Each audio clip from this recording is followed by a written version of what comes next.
Hello friends, welcome back. तो दोस्तों, आप लोग कैसे हो? आई होप आप सभी लोग अच्छे भी होंगे और अपने एग्जाम्स की भी तैयारियां कर रहे होंगे। देखिए दोस्तों, आज की इस वीडियो में हम लोग पढ़ेंगे बहुत ही एक important topic, that is quartiles, deciles and percentile. जैसा कि आपने अपने थंबनेल बॉक्स में देख लिया है। इससे पहले हम लोग बता देते हैं आपको कि हम लोग डिस्कस कर रहे हैं दोस्तों बिजनेस स्टैटिस्टिक्स के बारे में हम लोग डिस्कस कर रहे हैं, जिसमें से अभी तक हम लोगों ने बहुत सारे टॉपिक्स को कर लिया है। लाइक जो भी स्टैटिस्टिक्स का जो भी इंट्रोडक्शन पार्ट होता है, लाइक थियोरेटिकल पार्ट होता है, उस पूरे पार्ट को हम लोगों ने कर लिया है। और साथ ही साथ में major of centre tendency, like जो भी हमारे पास में मीन मीडियन मोड होते हैं ना, उसके सारे वीडियोस को हम लोगों ने अलग अलग जो भी क्वेश्चंस होते हैं, न्यूमेरिकल्स होते हैं, किस तरीके से किए जाते हैं और किस तरीके से एग्जामिनेशंस में आते हैं, इंपॉर्टेंट न्यूमेरिकल्स कौन से, इन सारी टॉपिक्स को हम लोगों ने डिटेल में ऑलरेडी कर करके रखा हुआ है। ठीक है, तो प्लेलिस्ट आपको डिस्क्रिप्शन बॉक्स में मिल जाएगा। अगर आपने एटलीस्ट उन सभी वीडियोस को नहीं देखा है तो देख लो जा करके, जिससे कि आपको मीन मीडियन मोड अच्छे से क्लियर हो जाए और यहाँ पर आपको आसानी हो। ठीक है, इन सभी चीज़ों को लगाने के लिए। देखिए, अगर आप लोग स्टेप स्टेप वाइज चलोगे ना, कि एक एक स्टेप करके आगे चलोगे, तभी आपको सारी चीज़ें क्लियर होंगी। अगर सोचोगे कि एक एक टॉपिक्स को डायरेक्ट डायरेक्ट देख लें, तो वो फिर वो उतना अच्छे से आप नहीं क्लियर कर पाओगे ना। तो एक एक चीज़ों को अच्छे से समझना पड़ेगा। ठीक है, हम लोग बात करते हैं दोस्तों एमबीए स्टूडेंट्स के लिए स्पेशली। ठीक है, और बीबीए वालों के भी सिलेबस में है ये, और बाकी बीकॉम वाले लोगों के भी सिलेबस में है। तो हम लोग एमबीए जो भी एकेडयू यूनिवर्सिटी से रिलेटेड है, ठीक है, इससे रिलेटेड हम लोग बात करते हैं। ठीक है, तो अभी तक हम लोगों ने एमबीए की जितने भी कुछ एक बुक्स को कर किया, लाइक डिज़ाइन थिंकिंग जो भी बुक है उसको कर किया। इसके अलावा बिजनेस कम्युनिकेशन, जो भी हमारा बिजनेस कम्युनिकेशन होता है, उसको भी हम लोगों ने कर किया है। कुछ एक वीडियोस को हम लोगों ने देखा है। और दोस्तों, अपार्ट फ्रॉम दिस हम लोग बात कर रहे हैं बिजनेस स्टैटिस्टिक्स की। बिजनेस स्टैटिस्टिक्स क्या है दोस्तों, ये पता है? जिसके बारे में हम लोग आज बात करने जा रहे हैं, वो बिजनेस स्टैटिस्टिक्स का ही पार्ट है। ठीक है, तो अभी देखिए, हम लोग दोस्तों क्वार्टाइल्स, डिसाइल्स एंड परसेंटाइल के बारे में डिस्कस करेंगे।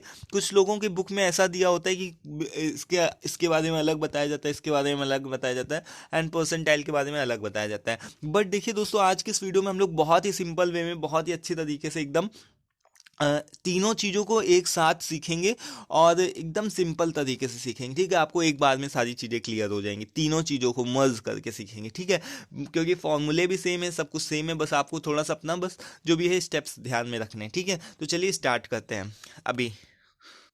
और साथ में एक ऐसी भी बात है, देखिए, अगर आप लोग जब इसके क्वेश्चंस को करोगे ना, तो ये बाकी बाकी क्वेश्चंस की तरीके बोरिंग नहीं है। ठीक है, you will enjoy once you will solve the questions related to the quartiles, deciles and percentiles. Okay, so now let's start. यहाँ पर हम लोग सबसे पहले इंट्रोडक्शन को देखते हैं कि क्वार्टाइल्स एक्चुअल में होता क्या है। तो यहाँ पर जो भी थ्योरेटिकल है उसको देखने से पहले हम लोगों को सबसे पहले देख लेना है क्वार्टाइल्स एक्चुअल में होता क्या है। क्वार्टाइल्स मतलब इट मीन्स कि फोर से बस डिवाइड करना है, दैट्स इट। इतना आपको ध्यान रखना है कि the measure of centre tendency which divide sub groups of data into four sub groups parts, then it is called quartiles. So इसको हम लोग किस तरीके से डिनोट करते हैं? Q1, Q2 और Q3 से डिनोट करते हैं। तो यहाँ पर अगर क्वार्टाइल्स की बात आती है, क्वार्टाइल्स का मतलब क्या होता है? फोर से डिवाइड करना, डेट्स इट। अभी यहाँ पर देखिए, यहाँ पर जो अभी हमारे पास में लिखा है ना क्वार्टाइल्स, क्वार्टाइल्स का मतलब कि हमको डिवाइड किससे करना है? फोर से। डिसाइल्स, डिसाइल्स को हम लोगों में डिवाइड किससे करना है? 10 से। और परसेंटाइल, परसेंटाइल में हमको डिवाइड करना है बस 100 से। ठीक है, तो बस इतना सा कॉन्सेप्ट ध्यान में रखना, इतनी सी चीज़ों को ध्यान में रखना कि क्वार्टाइल्स की बात आएगी तो हमको 4 से डिवाइड करना है, डिसाइल की बात आएगी तो 10 से डिवाइड करना है, एंड देन परसेंटाइल की बात आएगी तो 100 से डिवाइड करना है, दैट्स इट। ठीक है, सो अभी क्या करना है, देखिए दोस्तों, एक और भी चीज है। किस चीज को डिवाइड करोगे? अब मान लो कि 4 से तो आपने डिवाइड किया, लेकिन किस चीज को डिवाइड करोगे? तो हमेशा आपको n+1 से ही डिवाइड करना है। ठीक है, n+1 से इसको भी डिवाइड करना है। इसको भी अगर बात करें, डिसाइल की बात करें, तो n+1 से भी ये डिवाइड होगा। अब डिसाइल किससे डिवाइड होता है? 10 से। ठीक है, और परसेंटाइल की अगर जब भी बात होती है तो n+1 को हम लोग किससे डिवाइड करते हैं? 100 से डिवाइड करते हैं। ठीक है, तो इतना तक तो क्लियर हो गया होगा ना? ये तो एकदम सिंपल और बहुत ईजी है। ठीक है, क्वार्टाइल्स की बात आएगी तो 4 से n+1 को डिवाइड करेंगे। डिसाइल की बात आएगी तो n+1 को 10 से डिवाइड करेंगे। और परसेंटाइल की बात आएगी तो हम लोग n+1 को 100 से डिवाइड करेंगे। बस क्या चेंज हो रहा है? एक ये वैल्यू जो फिक्स है, 4, 10 और 100, यही वैल्यू चेंज हो रही है। बाकी n+1 हमारा किसी में भी कोई गड़बड़ नहीं है। अब देखिए, क्वेश्चन में कुछ इस तरीके से आता है कि हमको Q1, Q2, Q3 इस तरीके से पूछा जाता है कि लाइक क्यू किस चीज़ को डिनोट करता है। लाइक क्यू जो होता है हमारा, क्यू हमारा क्वार्टाइल्स को डिनोट करता है। डेसाइल को डिनोट करने के लिए हम लोग क्या डी को यूज़ करते हैं, ठीक है। और परसेंटाइल को डिनोट करने के लिए हम लोग यहाँ पर पी का यूज़ करते हैं, ठीक है। अब मान लो कि जो क्वार्टाइल्स होता है, अगर 4 से किसी चीज़ को डिवाइड करोगे तो कहाँ तक मैक्सिमम कर पाओगे, 1 से कर लोगे, ठीक है, 1/4 हो जाएगा, 2 से कर लोगे 2/4 हो जाएगा, 3 से कर लोगे 3/4 हो जाएगा। बट अगर मान लो 4 से 4 को डिवाइड करो तो कुछ बचेगा नहीं, 1 आएगा, ठीक है। तो इसके जो भी क्वार्टाइल्स होते हैं, क्वार्टाइल्स को कितने तक नंबर से डिवाइड कर सकते हो, केवल एटलीस्ट 3 नंबर, ठीक है।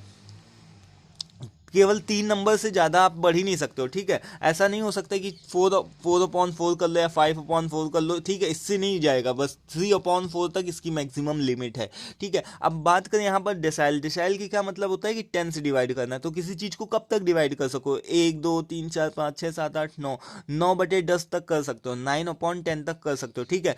10/10 करोगे जस्ट आपको 1 ही मिल जाएगा वैल्यू, ठीक है। तो 1 मिल जाएगी तो उसका कोई काटने से मतलब नहीं है, यानी कि इसका जो मैक्सिमम लिमिट है वो कितनी है, 3 है। और इसकी जो मैक्सिमम लिमिट है वो है 9। और परसेंटाइल की जब बात आती है तो परसेंटाइल में कितनी मैक्सिमम लिमिट हो सकती है, 1 2 3 4 डैश डैश डैश करते करते 99, ठीक है। 99 को 100 से डिवाइड कर सकते हो, बट अगर 100 से 100 को डिवाइड करोगे तो फिर उसका आंसर भी 1 आएगा, ठीक है। तो इन सभी की मैक्सिमम लिमिट कितनी है, क्वार्टाइल्स की 3 है, इसकी कितनी है 9 है, और परसेंटाइल की कितनी है 99 है, ठीक है। इतना ध्यान रखना है, इतना तो भी क्लियर हो गया होगा, ठीक है। तो इतनी भी चीज़ें क्लियर हो गई होंगी। अब देखिए क्वेश्चन में बस आपको ये पूछता है कि Q3 की वैल्यू बताओ, ठीक है। कभी भी आपसे ये नहीं पूछेगा कि Q4 की वैल्यू बताओ, Q5 की वैल्यू बताओ, क्योंकि ये 4 से ज़्यादा है और 4 से ज़्यादा है तो वो 4 से डिवाइड नहीं हो पाएगा, ठीक है। तो अभी देखिए डिसाइल के बारे में, डिसाइल क्या होता है, डिसाइल के बारे में आपसे यहीं तक पूछ सकता है कि Q9 बताओ, बस इससे ज़्यादा नहीं पूछेगा। Q10 नहीं पूछ सकता है, Q11 नहीं पूछ सकता है, ठीक है। क्या आपसे पूछेगा Q8 बताओ, Q7 बताओ, Q5 बताओ, इस तरीके से आपसे जो भी 10 से छोटी वैल्यूज़ हैं, 9 तक हैं, 1 से लेकर 9 तक, वहीं तक आपसे पूछ सकते हैं। सॉरी, यहाँ पर डी लिखना है, Q नहीं लिखना है, सॉरी, इतना गलती हो गई, देखिए, ठीक है। यहाँ पर आपको क्या लिखना है, डी लिखना है। डी मतलब कि आपसे क्या पूछ सकता है, D1 की वैल्यू बताओ, D9 की वैल्यू बताओ, D8 की वैल्यू बताओ। D10 की वैल्यू कभी नहीं पूछेगा ना, D11 की वैल्यू पूछेगा, ठीक है। तो ये आपको समझ में आया, क्लियर हो गया। इसी तरीके से परसेंटाइल की अगर बात करेंगे तो परसेंटाइल में P1 पूछ सकता है, P2 पूछ सकता है, P3 P4 dash dash dash करते करते P99 तक पूछ सकता है, ज़्यादा से ज़्यादा यहीं तक पूछेगा, ठीक है। P100 तक नहीं पूछ सकता है, P100 की वैल्यू बताओ, ये नहीं पूछेगा। क्या आपसे पूछेगा, P99 की वैल्यू बताओ, डेट्स इट। इतना आपको क्लियर है ना, कि ये सारी चीज़ें आपको क्लियर हो गई, ठीक है। आई होप कि इतना क्लियर हो गया होगा। अब देखिए हम लोगों को बस क्या करना है, अब इतना हमारा ख़त्म हो गया काम। जैसा कि आपको पता है कि हमारे पास में 3 तरीके की सीरीज होती है। 3 तरीके की कौन कौन सी सीरीज होती है, इंडिविजुअल सीरीज, डिस्क्रीट सीरीज और कॉन्टिन्यूअस सीरीज, ठीक है। तो अभी केवल हम लोगों को बात करनी है वो है इंडिविजुअल सीरीज के बारे में। इंडिविजुअल सीरीज जो है उसके बारे में ही हम लोग डिस्कस करेंगे, ठीक है, आज की इस वीडियो में। बाकी हम लोग डिस्क्रीट सीरीज, कॉन्टिन्यूअस सीरीज के बारे में हम लोग नेक्स्ट वीडियो लेक्चर्स में देखेंगे, ठीक है। तो इंडिविजुअल सीरीज के लिए बिल्कुल ही सिंपल है। अब मान लो कि सपोज कि यहाँ पर हमारे पास में जो भी क्वेश्चन के लिखे हुए हैं, ये तो आपको पता ही चल रहा होगा ना। Q1 है, Q1 का मतलब कि यहाँ पर 1 तो हम लिखेंगे नहीं ना, आगे N+1 TH आइटम मत लिखना भूलिएगा, ये आइटम होता है, ठीक है। इतना आइटम होता है, ये एक्चुअल वैल्यू नहीं होती, इसका एक्चुअल आंसर ये नहीं होता, ये क्या होती है, एक तरीके की वैल्यू होती है, ठीक है। Q2 के बारे में अगर आपको बात आएगी तो Q2 में आपको क्या करना है, 2 अगर है, 2 पूछ रहा है तो आपको बस 2 आगे क्या कर देना है, मल्टीप्लाई कर देना है। 3 की बात आएगी तो आपको 3 आगे मल्टीप्लाई कर देना, बाकी आपको वही पूरा सेम लिख देना है, ठीक है। तो इतना तो क्लियर है ना, क्योंकि अब हम इसको यहाँ पर जो भी Q है वो 4 से डिवाइड करना है, तो हमको 4 की वैल्यू नहीं, कभी भी Q4 की वैल्यू नहीं पूछ सकता है, ठीक है। ये चीज़ क्लियर है ना, ठीक है। Q4 की कभी भी वैल्यू नहीं पूछ सकता है। इंडिविजुअल और डिस्क्रीट सीरीज दोनों के लिए इतने ही फॉर्मूले यूज़ होते हैं, जो कि बहुत ही सिंपल है, बहुत ईजी है, और उनको याद करना भी बहुत ही आसान है, ठीक है। तो इतना तक तो क्लियर हो गया होगा। अभी हम लोग जो भी है इसका कॉन्टिन्यूअस सीरीज के लिए थोड़ा सा अलग फार्मूला होता है, दैट इज़ ये फार्मूला होता है, जो कि हम लोगों को नेक्स्ट वीडियो लेक्चर में हम लोग बात करेंगे कॉन्टिन्यूअस सीरीज के बारे में। अभी तो हम लोगों को इंडिविजुअल के बारे में बात करना है ना, तो इसके बारे में अगर चाहो तो आप थोड़ा सा दिमाग लगा सकते हो, नहीं चाहो तो कोई बात नहीं, ठीक है। Q के लिए अगर आपको चाहिए तो L1 N/4 - CF/I upon F into आई, ठीक है। तो ये फॉर्मूला होता है कॉन्टिन्यूअस सीरीज के बारे में, लेकिन इसके बारे में हम लोग बाद में डिस्कस करेंगे, ठीक है। अभी तो हम लोगों को बस इतना चीज़ ध्यान रखनी है, ठीक है, इतनी चीज़ें ध्यान रखनी है इंडिविजुअल सीरीज के जो भी फॉर्मूले हैं, ठीक है। अभी देखिए यहाँ पर, अब सपोज कि हमारे पास में डिसाइल के बारे में बात होती है, तो डिसाइल के लिए हम कितने फॉर्मूलों का यूज़ कर सकते हैं, कितने हमारे बन सकते हैं, D9 तक ही बन सकते हैं, क्योंकि D जो होता है 10 होता है, तो 10/10 हो जाएगा, तो फिर वो 1 ही आ जाएगा, ठीक है। 11/10 हो नहीं सकता है, 9/10 हो सकता है, ठीक है। तो यहाँ पर से लेकर के D2 D3 D4 D5 D6 D7 D8 D9, ठीक है, यहाँ तक कि 9 तक आया, और जो जो उसके आगे वैल्यू लिखती चली गई है, तो उसके आगे 2, मतलब कि 2 से उसको डिवाइड करते जाएंगे। अब आप मुझे एक बात बताओ कि अगर मैं यहाँ पर लिख दूँ कि D7 का अगर आपको फॉर्मूला बनाना होगा तो कैसे बनाओगे, ठीक है। एक बार कमेंट बॉक्स में कमेंट करके बताओ D7 का फॉर्मूला कैसे बनाओगे, क्या होगा। खुद से भी सोचो, अपने मन से भी सोच करके देखो। हमको क्या करना है, बस n/1 तो करना ही है। डी की बात होती है तो डी में हमको क्या होता है, 10 लगता है, और यहाँ पर हमको 7 की बात होती है तो बस जस्ट 7 से मल्टीप्लाई कर देना, दैट्स इट। इतना हमारा फॉर्मूला है। यहाँ पर TH लगाना मत भूलना, ठीक है, क्योंकि ये एक्चुअल वैल्यू नहीं होती है, इसका एक्चुअल आंसर ये नहीं होता है, ठीक है। आई होप दोस्तों इतना तो क्लियर होगा है ना। अब देखिए हम लोगों को बाकी बारे में, डिस्क्रीट सीरीज के बारे में, हम लोग जो भी हमारी कॉन्टिन्यूअस सीरीज है उसके बारे में हम लोग डिस्कस बाद में करेंगे। परसेंटाइल की बात आती है, परसेंटाइल की बात जब आती है तो हमको वहीं पर से क्या लिखना होता है, यहाँ पर एक आप चीज़ देख लो, मैंने गलती कर दी है, यहाँ पर P की जगह D लिख दिया है, यहाँ पर P लिखा होना चाहिए, ठीक है। P की अगर बात होती है तो P के साथ में 100 को हम लोग डिवाइड करते हैं, ठीक है। तो यहाँ पर देखिए इसी तरीके से 99 लिखा हुआ है, तो 99 n+1/100 आइटम, ठीक है। तो ये आपको ध्यान रखना है। अगर सपोज कि मैं P57 की वैल्यू पूछूं तो उसके लिए आपको क्या फॉर्मूला लगाना पड़ेगा, आपको पता है कि P मतलब क्या, 100 से डिवाइड करना है, ठीक है, 100 से डिवाइड करना है, बस इतना हमको यही फॉर्मूला लगाना है। 57 की वैल्यू पूछा तो 57 से हमको क्या कर देना, मल्टीप्लाई कर देना, 57 इंटू n+1/100, दैट्स इट, ठीक है। इतना हमको काम करना है, इसके अलावा हमको कुछ और भी काम करने की जरूरत नहीं है। और ये चीज़ ध्यान रखिएगा कि यहाँ पर जो भी D है वो D नहीं है, एक्चुअल में P है, ठीक है। तो ये चीज़ ध्यान रखिएगा, गलत लिखा हुआ है, ठीक है।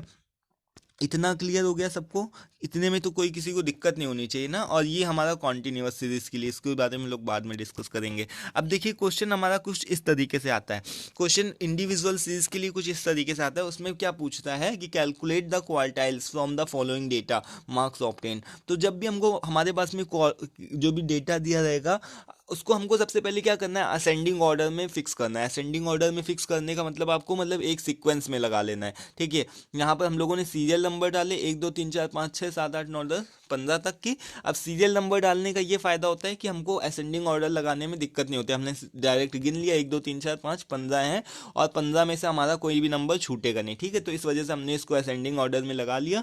जो भी सबसे छोटा नंबर है उससे बड़ी वैल्यू, उससे बड़ी वैल्यू, सबको हम लोगों ने असेंडिंग ऑर्डर में लगा लिया, ठीक है। इतना क्लियर हो गया, ठीक है। अब इसके बाद में हमने क्या पूछा है कि क्वार्टाइल्स पूछा है। तो क्वार्टाइल्स को जब ये पूछा है, ये तो नहीं बता रहा कि कितने क्वार्टाइल्स, तो आपको बताना पड़ेगा इसमें से कि Q1 की भी वैल्यू बतानी पड़ेगी, Q2 की भी वैल्यू बतानी पड़ेगी, और Q3 की भी वैल्यू बतानी पड़ेगी, ठीक है। तो जब आप भी Q1 की जो भी फॉर्मूला होता है, फॉर्मूला क्या होता है Q1 का, यही तो होता है, ठीक है। 4 से डिवाइड करते हैं, जब भी Q की बात आती है तो 4 से डिवाइड करते हैं, D की बात आती है तो 10 से डिवाइड करते हैं, और P की बात आती है तो 100 से डिवाइड करते हैं, ठीक है। तो Q1 1 से तो इसका मल्टीप्लाई मतलब वही है ना, सेम है, ठीक है। अब यहाँ पर देखो बस हमको वैल्यू पुट करनी, यहाँ पर नंबर्स कितने, 15 है, इतना है 4/4। यहाँ पर हमारे पास कितना हो जाएगा, 16/4। 16/4 को हम लोग 4 से डिवाइड करेंगे तो हमारे पास क्या आइटम आएगा, 4th आइटम आएगा, जो कि हमारा आंसर नहीं है। 4th आइटम जो है वो हमारा क्या है, इधर ये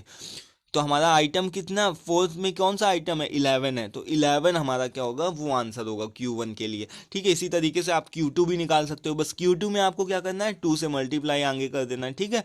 Q से मल्टीप्लाई आगे कर दोगे तो हमारा कितना आइटम निकल करके यहाँ पर आ जाएगा, 16/2, यानी कि एट्थ आइटम, ठीक है। एट्थ आइटम निकल करके आएगा। तो यहाँ पर से एट्थ आइटम को देख लो, एट्थ के आगे कौन सी वैल्यू है, दैट इज 26 वैल्यू, 26 किसका आंसर हो जाएगा, Q2 का, ठीक है। इसी तरीके से Q3 का भी हमारा आंसर निकल करके आ जाएगा, ठीक है। इतना समझ में आ रहा है ना, बस 3 से हमको यहाँ पर मल्टीप्लाई करना है, ठीक है। सो अभी यहाँ पर देख लो कि Q3 की वैल्यू 37 आ गई, ठीक है। 12th आइटम में यहाँ पर 37 होगा। 12th आइटम में हम लोग गए, 12th आइटम में देखा कि यहाँ पर 37 लिखा हुआ है, ठीक है। तो हमारी जो भी हमारा 12th वैल्यू है वो कितनी है, 37 है, ठीक है। तो अभी आपको ये चीज़ क्लियर होगी। अब इसी तरीके से देखिए एक और भी ऐसे भी क्वेश्चन पूछ सकता है, ये आपका मिक्स क्वेश्चन भी पूछ सकता है कि calculate the Q3 D9 and P70, ठीक है। यहाँ पर से आपसे कितनी इसकी वैल्यू पूछा है, 3 वैल्यूज पूछा है, एक Q3 पूछा है, एक D9 पूछा है, एक P70 पूछा है। तो आपको पता है जब भी Q की बात आती है तो आप किससे डिवाइड करते हो, 4 से। D की बात आती है तो किससे डिवाइड करते हो, आप 10 से डिवाइड करते हो। और P की बात आती है तो आपको किससे डिवाइड करते हो, 100 से डिवाइड करते हो, है ना। तो इतना क्लियर है। अभी देखो हमने सबसे पहले क्या किया, अपने डेटा को कैसे अरेंज कर लिया, असेंडिंग ऑर्डर में। पहले से ही डेटा असेंडिंग ऑर्डर में क्वेश्चन में ही अरेंज है, तो हमको कुछ भी नहीं करना है, इसमें तो और भी आसानी हो गई। हमने असेंडिंग ऑर्डर में पहले से अरेंज है, उसमें से हमने क्या किया, बस एस नंबर मतलब कि सीरियल नंबर्स को लिखा, 10 तक है, और हमने यहाँ पर से लिख लिया। अब Q3 की बात हो रही तो हमको C से मल्टीप्लाई करना है ना, आइटम n+1 को हमको 3 से मल्टीप्लाई करना है और 4 से डिवाइड करना है, क्यू की बात हो रही तो, ठीक है। और हमारे पास में n कितना है, 10 है, 10 + 11 1, 10 + 1 11 हो जाएगा और 3 से मल्टीप्लाई हो जाएगा। इट मीन्स कि हमारे पास में आंसर कितना आएगा, 33/4, ठीक है। इसी तरीके से हमने क्या किया, जो भी हमारी Q3 की वैल्यू है वो निकल करके आ गई। बट यहाँ पर आप एक चीज़ देख रहे हो, एक छोटी सी प्रॉब्लम हो गई, वो है हमारे साथ में कि हमारे पास जो भी वैल्यू निकल करके आई है वो है पॉइंट में आई है, ठीक है। अब जब पॉइंट में वैल्यू आती, मान लो अगर यहाँ पर 8th आइटम आता, ठीक है, 8th आइटम आता, तो हमारे पास में जो भी 8th आइटम है हमारे पास में 192 इसका आंसर हो जाता, ठीक है, बस सिंपल सा खत्म हो जाता। बट अभी हमारे पास जो वैल्यू आई है वो हमारे पास में पॉइंट में वैल्यू आई, तो अब हमको उस केस में क्या करना पड़ेगा, ठीक है। हमेशा तो आपको ऐसे ही अच्छी अच्छी वैल्यूज नहीं मिलेंगी ना, कभी तो पॉइंट में भी तो मिल जाएगी ना। तो उस केस में आपको क्या करना है, आपको 8 को इधर लिखना है, ठीक है, जो भी 0.25 है उसको प्लस करना है, और जो 8 से बड़ी वैल्यू है, लाइक जो भी हमारे पास में 8 के बाद क्या आता है, 9 आता है, 9th item minus 8th item, ये चीज़ एक तरीके का फॉर्मूला है, ये आपको ध्यान रखना पड़ेगा। जब भी आपके पास में इंडिविजुअल सीरीज में पॉइंट्स में वैल्यू आएगी तो आपको ये चीज़ अप्लाई करनी ही पड़ेगी, ठीक है। तो इतना क्लियर होना चाहिए आपको कि 8 है, इसको हमको क्या करना है, 8.25 को हमको क्या कर देना है, ब्रेक कर देना है, ठीक है, 8.25 को ब्रेक करना है। ये तो आइटम बन जाएगा, ये तो आइटम बन जाएगा हमारा, जो एथ होगा वो हमारा आइटम बन जाएगा, बट 0.25 वो आइटम नहीं बनेगा, वो क्या होगा, उसका मल्टीप्लाई होगा, ठीक है, एक 8 से बड़े इसके साथ में और -8 के साथ में, ठीक है। तो अभी हमारे पास में एथ आइटम कितना है, वो है 192, और 9th आइटम कितना है, 9th आइटम यहाँ पर से देख लिया, वो है हमारे पास में 200, ठीक है, 200 है, और 200 से हमको क्या कर दिया, 8 आइटम को घटा दिया, यानी कि 200 माइनस 192 को घटा दिया, और हमने 0.25 के साथ में उसका मल्टीप्लाई कर दिया, प्लस करके कैलकुलेट करके हमने इसका आंसर निकाल लिया, Q3 का 194 आ गया। जब भी हमारे पास में पॉइंट्स में वैल्यू आती है तो हमको ये चीज़, ये मेथड अप्लाई करना होता है, ठीक है, तभी आपको मैंने यहाँ पर ऐसा करके बताया, ठीक है। तो आई होप इतना तो क्लियर हो गया होगा। अभी देखिए हम लोगों को D9 भी निकालना है, ठीक है। जब D9 की बात आती है, D की बारे में बात आती है, तो हमको क्या करना रहता है, 10 से डिवाइड करना रहता है, और 9 लिखा है तो 9 से मल्टीप्लाई करना है, ठीक है, n+1 को। तो अभी हमारे पास में जो भी वैल्यू है वो क्या आई है, यहाँ पर से आप देख रहे हो ना, जो भी हमारे पास में वैल्यू है वो क्या आई है, 9.9। यहाँ पर फिर से देखो पॉइंट में आ गया। अब जब भी पॉइंट में आता तो हम क्या करते हैं, हम क्या करते हैं, जल्दी से बताओ, हमको क्या करना रहता है, 9 को तो लिखना ही रहता है, जो भी हमारे पास में स्टार्टिंग वैल्यू है, 9th को हमको क्या करना है, आइटम बनाना है, प्लस 0.9 को हमको मल्टीप्लाई करना है, किससे, एक बड़े से, 10th आइटम से, ठीक है। तो 10 से हमको क्या करना है, 9th आइटम को माइनस करना है, ठीक है। और जो भी हमारे पास में 9th आइटम है, 9th आइटम कितना है, 200 है, और 10th आइटम कितना होगा, वहाँ पर 210 होगा, 9th आइटम को 200 से माइनस कर दिया, तो हमारे पास में जो वैल्यू आ गई D9 की वो है, दैट इज 209, ठीक है, 209, ये हमारी क्या हो गया, आंसर हो गया। जब तक आप क्वेश्चंस को लगा करके अपने हाथों से नहीं लगा करके देखोगे तब तक आपको समझ में नहीं आएगा, ठीक है, अच्छे से क्लियर समझ में आएगा। अभी तो केवल आपको ऐसा लग रहा होगा कि हाँ हाँ बहुत सिंपल है, बट आपको एटलीस्ट लगा करके देखना ही पड़ेगा, ठीक है। अभी क्या करना है, देखिए दोस्तों, यहाँ पर हमको P70 की बारे में बात करना है। जब भी P की बात आती है तो हम किससे डिवाइड करते हैं, 100 से, बोलो 100 से डिवाइड करते हैं, ठीक है। और यहाँ पर 70 लिखा है, 70 से हमने इसको क्या कर दिया, मल्टीप्लाई कर दिया, डेट इज इस तरीके से हमारा TH आइटम बन गया, ठीक है। अभी हमारे पास में जो वैल्यू आ रही है, फिर से देखो वो आ गई किससे, पॉइंट में आ गई। फिर से जब पॉइंट में आ गई तो हमको फिर से ब्रेक करना है। ब्रेक करने के लिए हम लोग क्या करते हैं, 7 को अलग ब्रेक कर लेते हैं, ये तो आइटम बन जाता है। और जो भी 0.7 है वो हमारा क्या बन जाएगा, उसका मल्टीप्लाई होगा। 7 से एक बड़ा कौन होता है, 8, 8 बड़ा होता है, 8 बड़ा होता है। और 8 से हमको क्या करना रहता है, 7 को माइनस कर देना होता है, ठीक है, इस इतने से इतने आइटम को। तो 8 आइटम देखिएगा वहां पर से, क्वेश्चन में जो भी आपका क्वेश्चन में जो भी आपका आंसर है उसको देखिएगा, वहां से हमारा 8th आइटम कौन सा है, 8th आइटम है 192। इसी तरीके 7th आइटम कौन सा है, वो है 190। तो 192 से 190 को माइनस करोगे तो क्या बचेगा, 2। और 2 को 0.7 से मल्टीप्लाई करवाओगे तो आंसर इन दोनों को प्लस करने पे हमारा निकल करके आ जाएगा, ठीक है। तो आई होप इतना तो क्लियर हो गया हो ना कि P70 किस तरीके से निकालते हैं, P70 किस तरीके से हमारा निकला है, क्लियर है ना। जब भी पॉइंट्स में वैल्यू आती है ना, जब हमारी पॉइंट्स में वैल्यू आती है तो हमको ये मेथड अप्लाई करना रहता है। इस चीज़ को आपको ध्यान रखना है, ठीक है। ये जो यहाँ पर लिखा हुआ है, इस चीज़ को आपको ध्यान रखना है कि किस तरीके से आपको, जब पॉइंट्स में वैल्यू है तब आपको ये चीज़ मेथड अप्लाई करना है। अगर यहाँ पर 7 आ जाता, 7th आइटम आ जाता, तो हमको बस 7th आइटम देख लेना है क्वेश्चन से कि 7th आइटम कौन सा है। 7th आइटम यहाँ पर 190 है, तो आंसर हमारा क्या हो जाता, 190 हो जाता। बट हमारे पास में पॉइंट्स में वैल्यू आई थी 7.7, तो हमने उस मेथड को अप्लाई किया था। आई होप दोस्तों इतना क्लियर है। अगर कोई भी क्वेश्चन में कोई भी क्वेरी होती है, आप please at least let me know in the comment box कि हमको ये प्रॉब्लम है, ठीक है। मैं उसको पूरी तरीके से सॉल्व करने की कोशिश करूंगा। नेक्स्ट वीडियो में हम लोग डिस्क्रीट सीरीज़ के बारे में बात करेंगे। डिस्क्रीट सीरीज़ क्या होती है उसके क्वेश्चंस को सॉल्व करेंगे, ठीक है। और वीडियो पसंद आ जाए तो उसको लाइक कर दीजिएगा। PDF वगैरह का लिंक डिस्क्रिप्शन बॉक्स में मिल जाएगा। फेसबुक से ज्वाइन हो जाइएगा, फेसबुक पेज से, ठीक है। सो आज की वीडियो में फिलहाल इतना ही रखते हैं। Thanks for watching this video and thank you once again.